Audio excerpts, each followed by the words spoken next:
perfected a little kind of literary music jam session.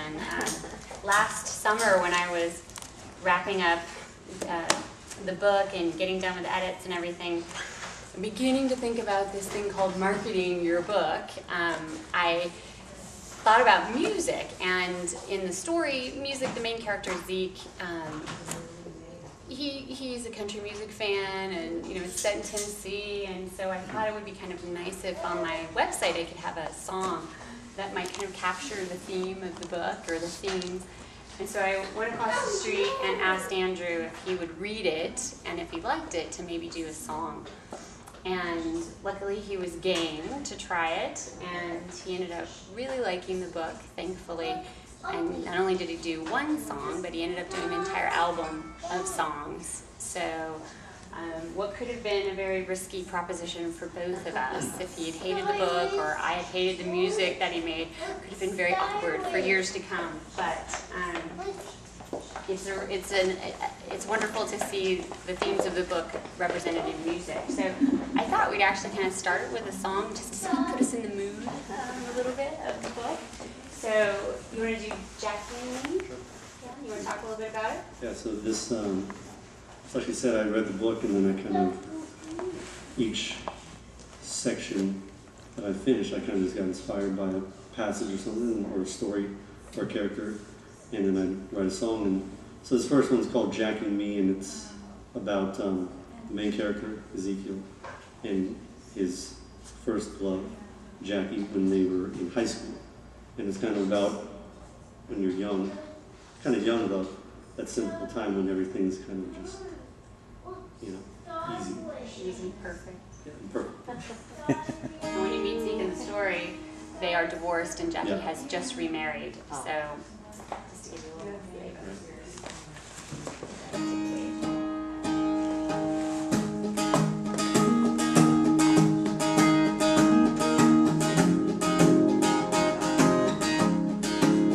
Oh, Mama said, gonna be a strong man, gonna be a lover. When lightning strikes, get up, get down, I'm feeling alright now.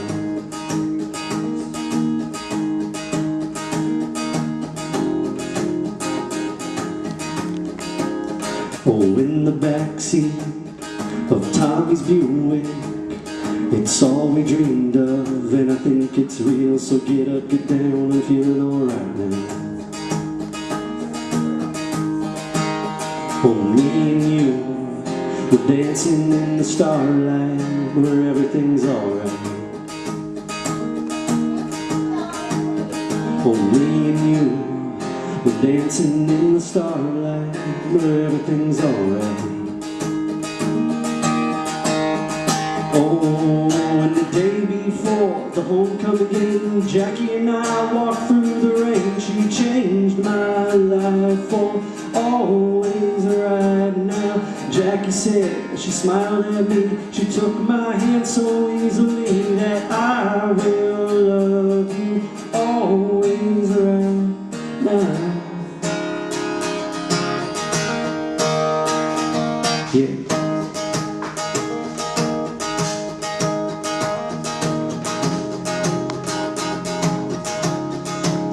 A siren car ride through the schoolyard, into the hospital where I kissed her. So get up, get down, I'm feeling alright now.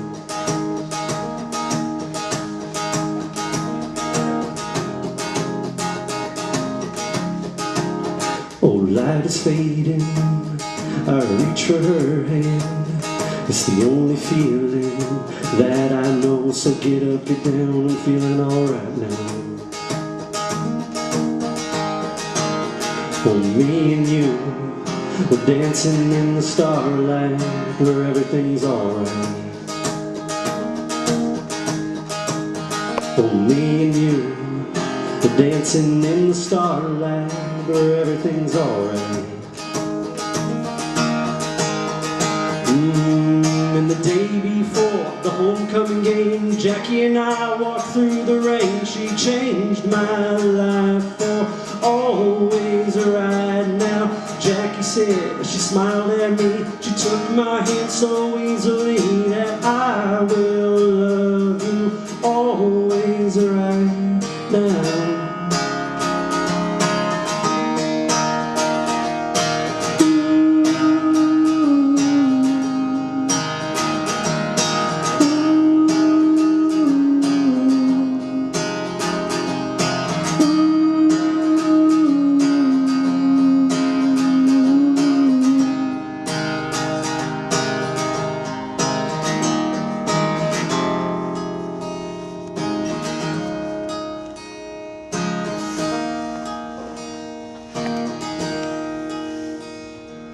And the day before the homecoming, Jackie and I walked through the rain. She changed my life for always right now.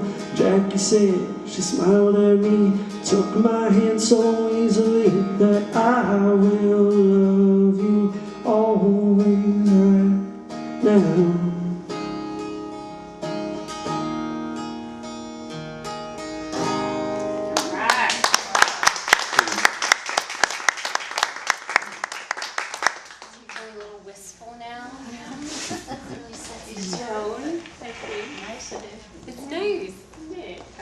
It was remarkable. You know, I'm a writer.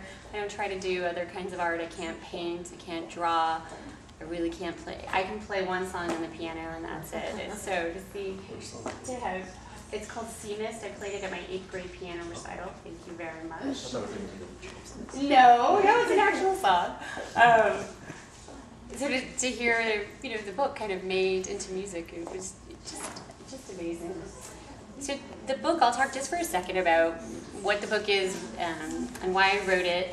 It's about 3 generations of the Cooper family of Clayton, Tennessee. And Clayton is a little town 60 miles east of Memphis. And it's inspired by my dad's hometown, which is Pocahontas, Tennessee.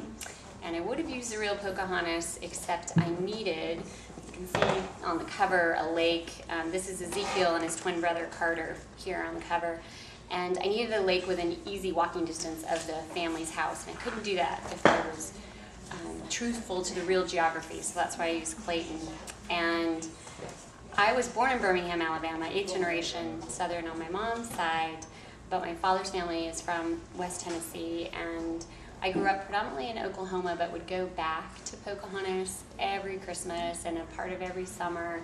And it was really where I think I'm an only child and was raised, you know, by a single mom for the most part.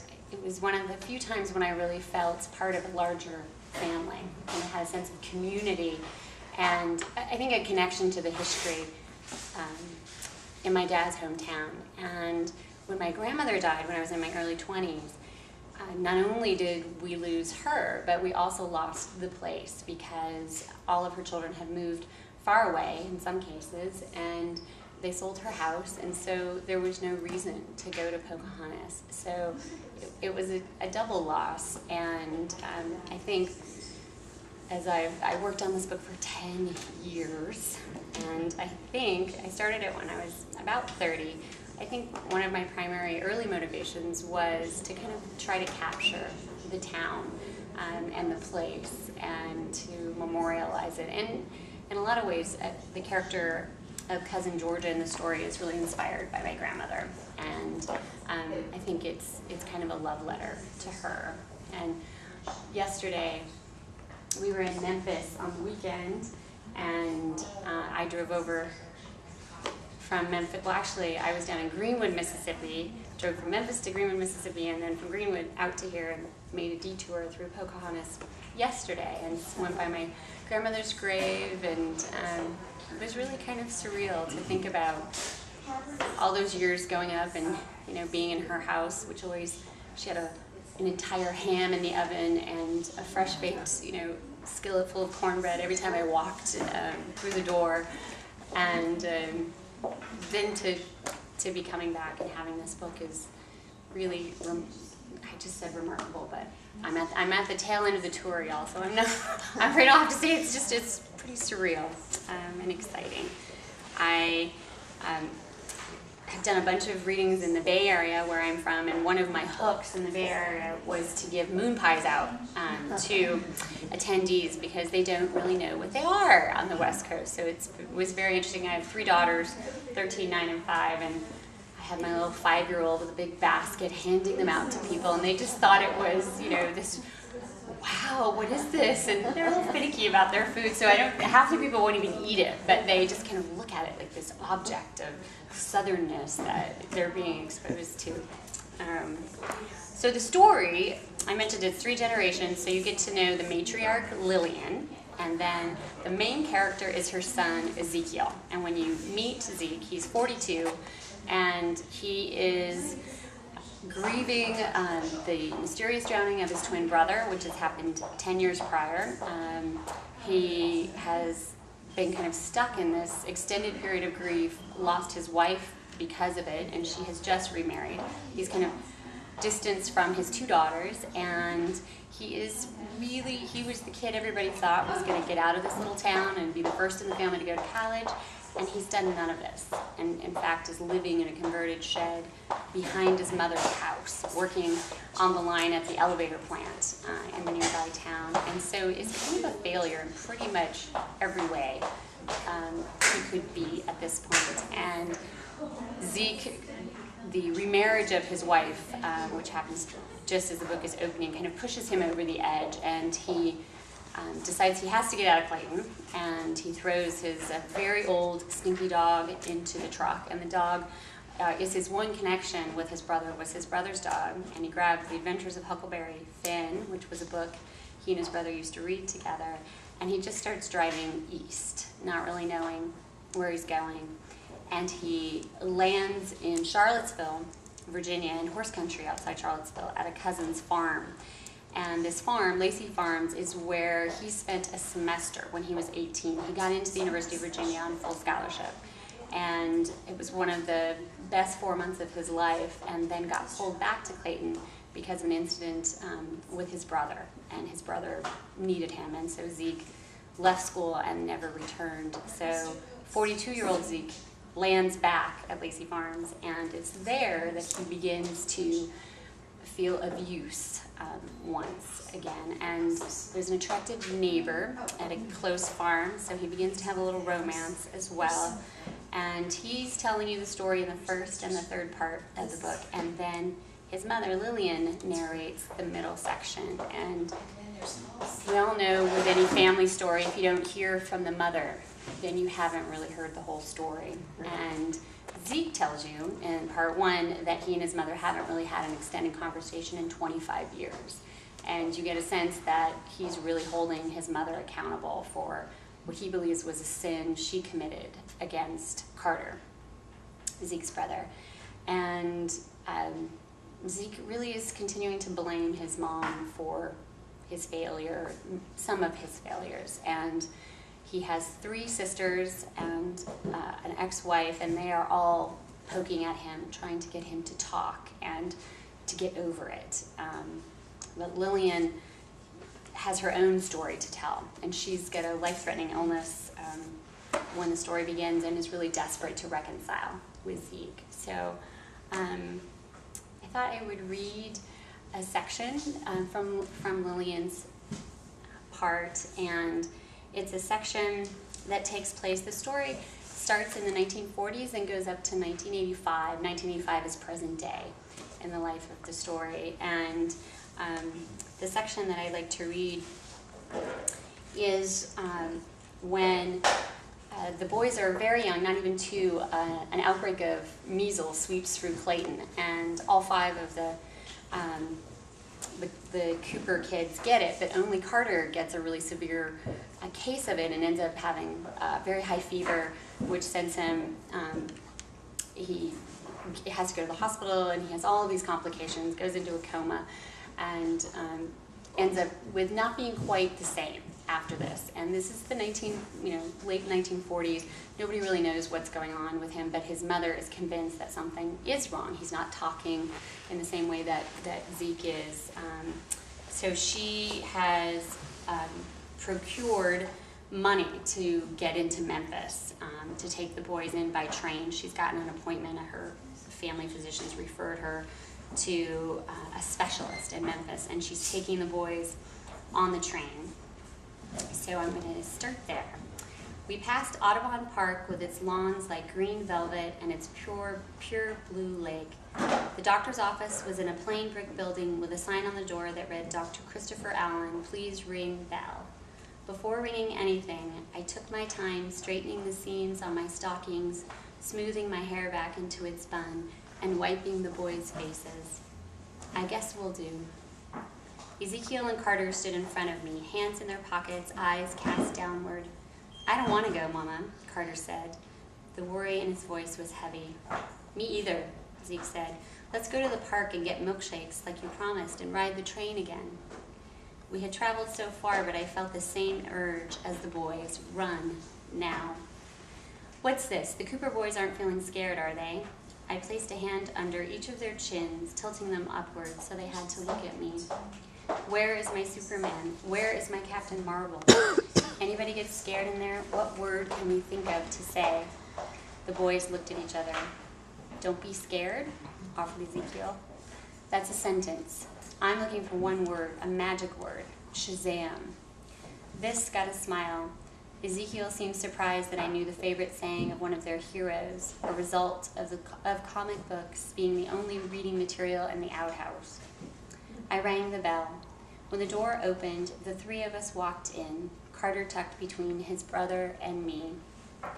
Dr. Allen was a tall, thin man. In a too loud voice, he told the boys to stay in the waiting room with a pale-faced nurse while he and I talked. The office smelled of leather, rubbing alcohol, and cigar smoke. Dr. Grady sent me your son's medical information, Mrs. Cooper, but I'd like you to tell me more about the case of rubeola he contracted as a small child. I told him how Carter woke up in the middle of the night screaming, his little body burning to the touch. He spent 2 weeks in the hospital. Before he went into the coma, all they did for him was put that poor baby in ice bath after ice bath. I never want to see ice anywhere near my boy again, Dr. Allen. I can tell you that much. I can still picture the way Carter looked at me when the ice water touched his baby's skin. And the boys are about 5 right now in this scene. The doctor folded his long, skinny fingers on the top of his desk. I'd like to run some tests on Carter. What kind? I won't be using any instruments on him if that's what you're at. He patted my hand, the pressure staying a second longer than necessary.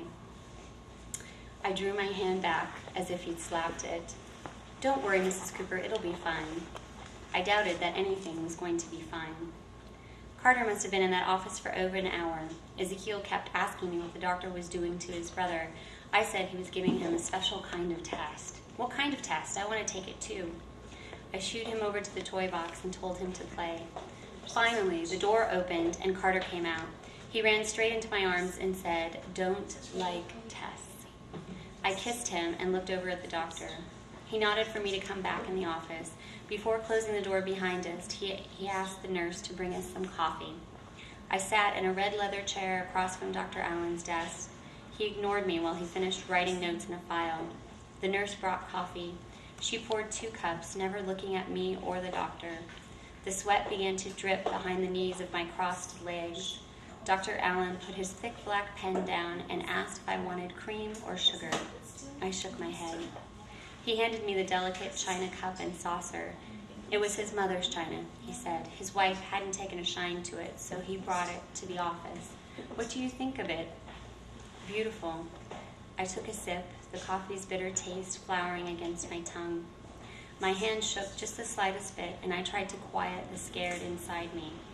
I didn't know how much longer I could sit there before I tore out of the chair, grabbed him by the lapels of his white coat, and demanded to know what was wrong with my boy. Are your sons identical twins? Strangers asked the question at least once a week.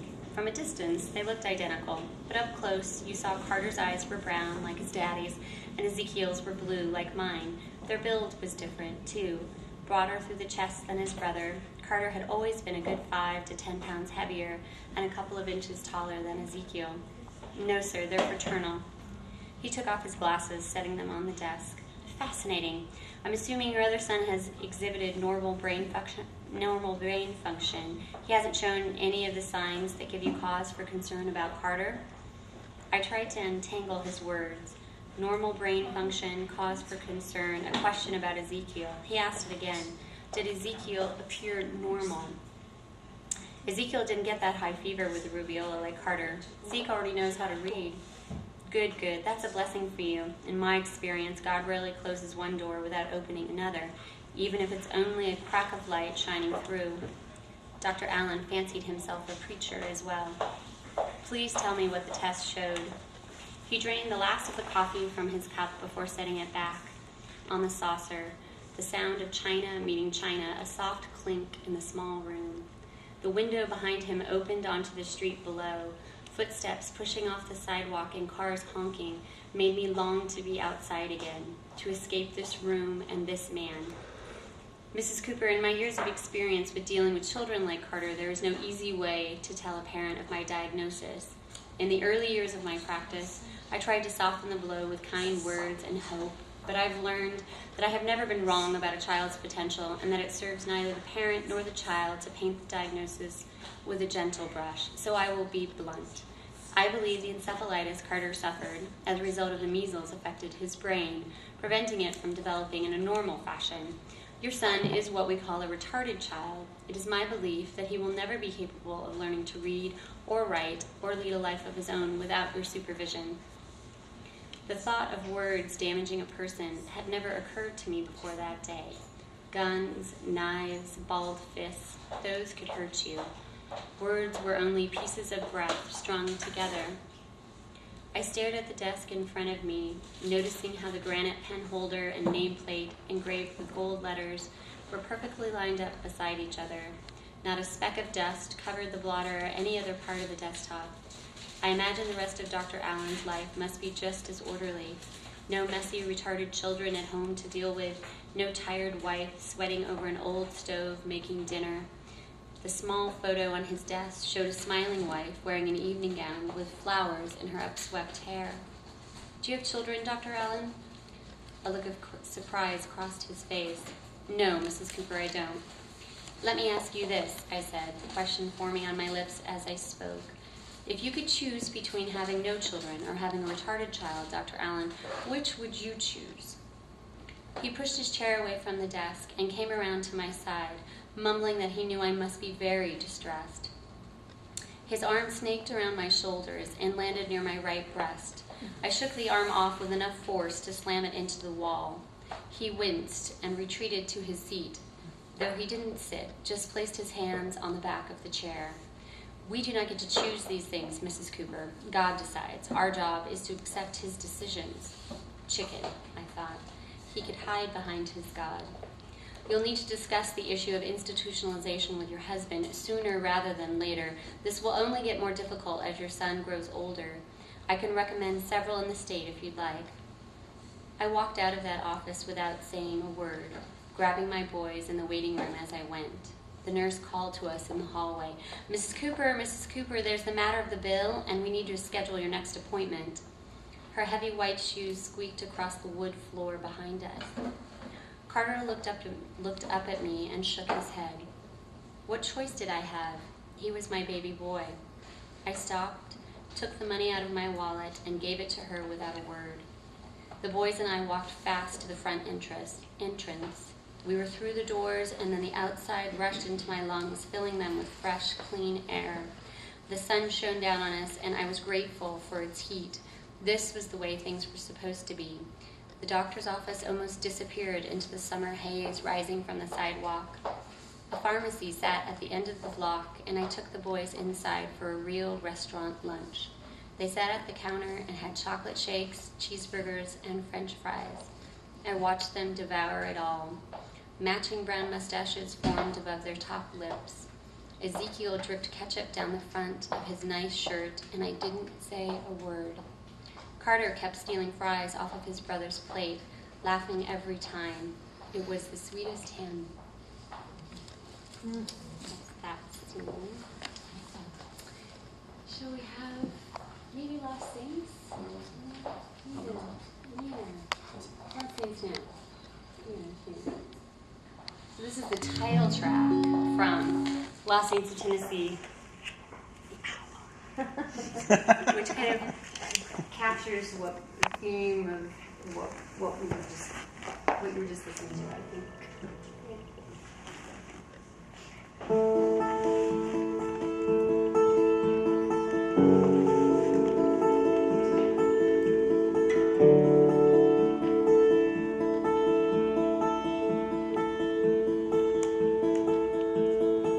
I'm sitting here counting down the days. I fell in love but I lost my way on, and I think I'll see you soon. I had a dream but it's never shown. took everything that I've ever known in you, see you soon.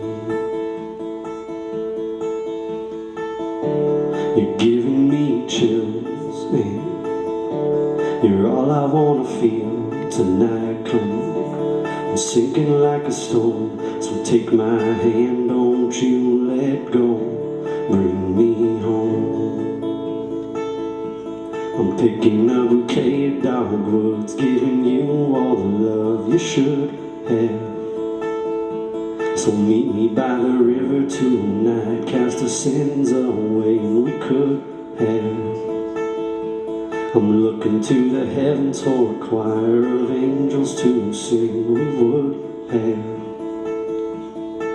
And are we all that we can be, or are we lost here in Tennessee?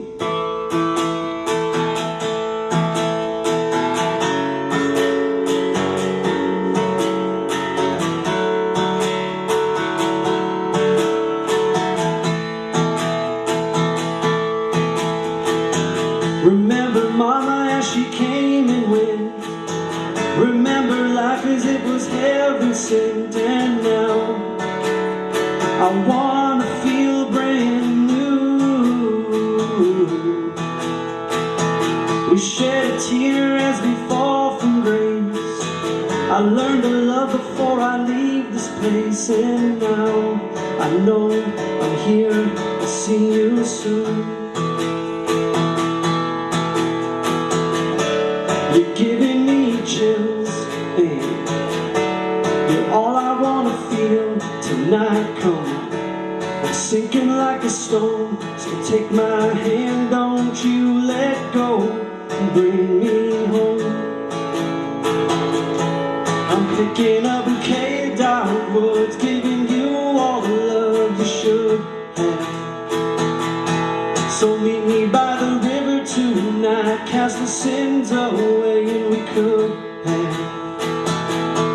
I'm looking to the heavens for a choir of angels to sing we would have.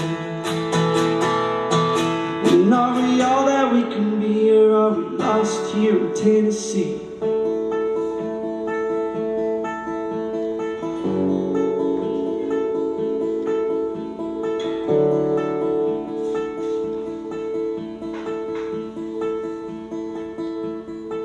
And are we all that we can be, or are we lost here in Tennessee?